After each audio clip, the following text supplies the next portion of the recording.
My wife stood in the middle of the courtroom and smiled. He has nothing. Everything belongs to me. The entire room believed her. And on paper, they were right. No accounts in my name, no house in my name. Even the company wasn't mine. I looked like a man who'd been betrayed and lost everything. But the truth is, I'd known for a long time. Not just about the affair, about the money, the hidden transactions, the late night transfers. She thought I didn't see. She thought I didn't understand. And she thought she had already won. But they missed one thing, the envelope in my hand. What's inside? Won't just destroy this divorce case. It will destroy her. Because nothing about this was accidental. Every account, every signature, every transfer happened because I allowed it. So why would a man willingly lose everything before a divorce? And what's inside that envelope that made her start to feel afraid? I looked at her. And for the first time, I smiled. Because the truth is, I've been preparing for this day for a very long time. 3 months ago, I still believed I had a perfect marriage. Until that night, a message lit up on her screen. Transfer it tonight. He doesn't know. It wasn't sent to me. It was sent to my business partner, the same man she was involved with. I said nothing, no confrontation, no anger. I just started watching. If it was just an affair, why was there money? If it was just money, why hide it from me? 2 days later, she began to change. She was home less. Her phone always face down. She'd step outside to take calls. She thought I didn't know, but I noticed every little detail. A week later, our joint account was wiped out. Not partially, completely. In a single night, no warning, no explanation, just a balance of zero. Who took it? And how? She wasn't panicking. If anything, she was disturbingly calm, like it was all part of the plan. That same day, I was served with divorce papers. Perfectly prepared. Perfect timing. Not a single mistake. As if someone had mapped out every step, long in advance. Who was really behind all of this? Just her, or someone else too? I started looking back. The assets in her name, the documents I signed without reading carefully, the time she said, "Trust me, it's better for both of us." Why didn't I question it back then? Or did I just trust her too much? In court, she said, "He contributed nothing. I built everything." Her voice was steady, no hesitation, no emotion, like she had rehearsed that line dozens of times. And the worst part? My lawyer didn't object. He just stayed silent. Why didn't he say anything? Did he have no evidence? Or did he not need to? The entire room looked at me like I was a failure, a man who lost everything because of himself. And the truth is, what they saw on paper was real. But what they didn't know was, I was the one who created that reality. But that wasn't the whole truth. 6 months earlier, I already knew something was off. Not because she changed, because of the money. Small transactions, repeated, precise, flawless, too clean. No one hides money that carefully unless there's a bigger plan behind it. So I didn't stop it. I let it continue. And I started tracking it. Why did she need to move money in such small amounts? Was she accumulating it or laundering it? The deeper I dug, the stranger it got.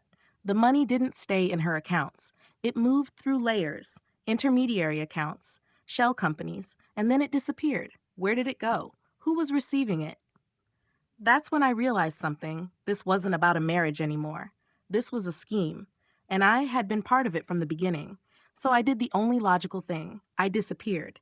Not by leaving, but by removing myself from my own assets. I transferred ownership, restructured everything, built new legal layers. Everything was legitimate. Everything had documentation. But nothing was in my name anymore. Why would a man erase himself from everything he owns? Was I protecting myself or setting a trap? She never suspected a thing.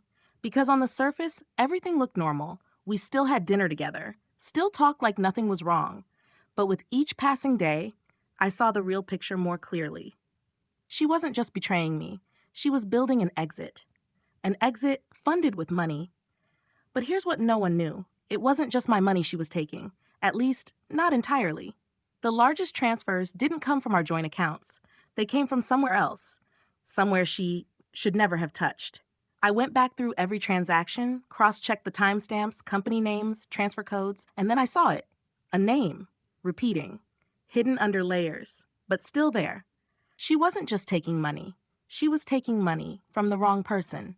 So who was that person? And why would she dare do that? That's when I understood this wasn't a game between just me and her anymore. She thought she was winning, but she didn't know someone else was watching.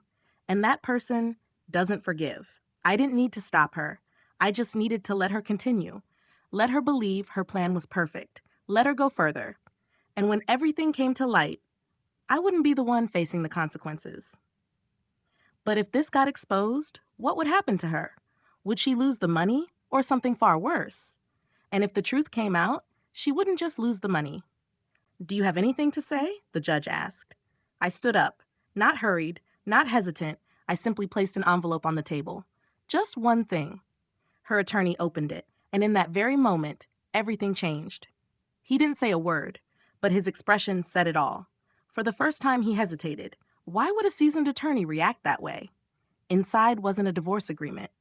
It wasn't a property dispute. It was data, transaction records, a trail of money transfers, dates, numbers, routes, every detail, impossible to deny, and most importantly, the true source of that money. Her attorney flipped through the pages quickly. The more he read, the slower he became. He knew something the entire courtroom hadn't realized yet. Emily looked at him. "Is there a problem?" He didn't answer right away. He simply set the documents down, then turned to look at me. For the first time, he looked at me as a threat. That money wasn't mine. The entire courtroom froze. If it wasn't mine, then whose was it? Emily frowned. She didn't understand yet, but she was beginning to sense that something was wrong. The money belonged to an investment fund, a large one, tightly regulated, with no room for mistakes, and I was the fund manager. The atmosphere in the courtroom changed instantly. This was no longer a simple divorce case. Emily turned toward me. "You knew?" I didn't answer, because that question no longer mattered. What mattered was what she had done with that money. If it was the fund's money, what did it mean to transfer it without authorization?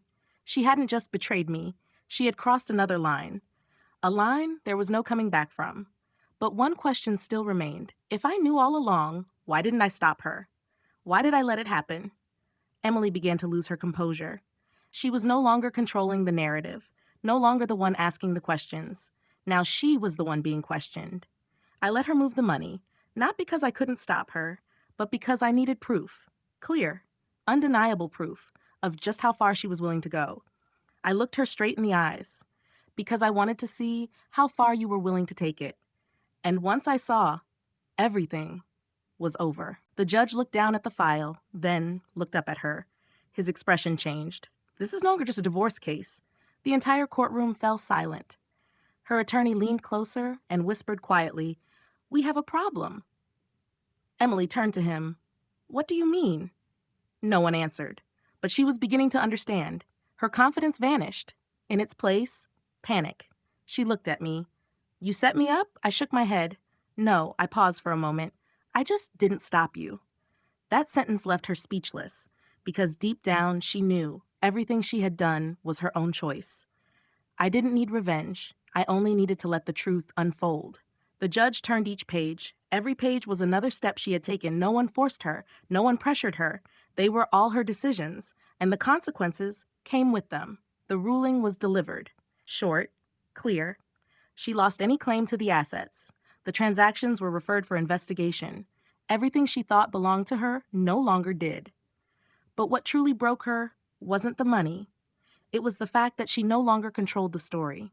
For the first time, she had no idea what would happen next. She looked at me as if searching for answers, but I said nothing, because there was still one thing no one had asked. It wasn't about what she had lost. It was why I had prepared for all of this so far in advance. How long had I known? And if I had known all along, why did I stay? Emily took a step back. "Who are you?" That question wasn't just directed at me. It was directed at everything she thought she knew. I looked at her, calm, not angry, not satisfied, just finished. "You thought I had nothing." I spoke slowly. But what I did have was time. Time to observe, time to understand, and time to prepare. The courtroom remained silent, but this time, everything was clear. The final question was this self-defense or revenge? If it were you, would you stop short or go this far? And do you believe that silence is the most dangerous thing of all?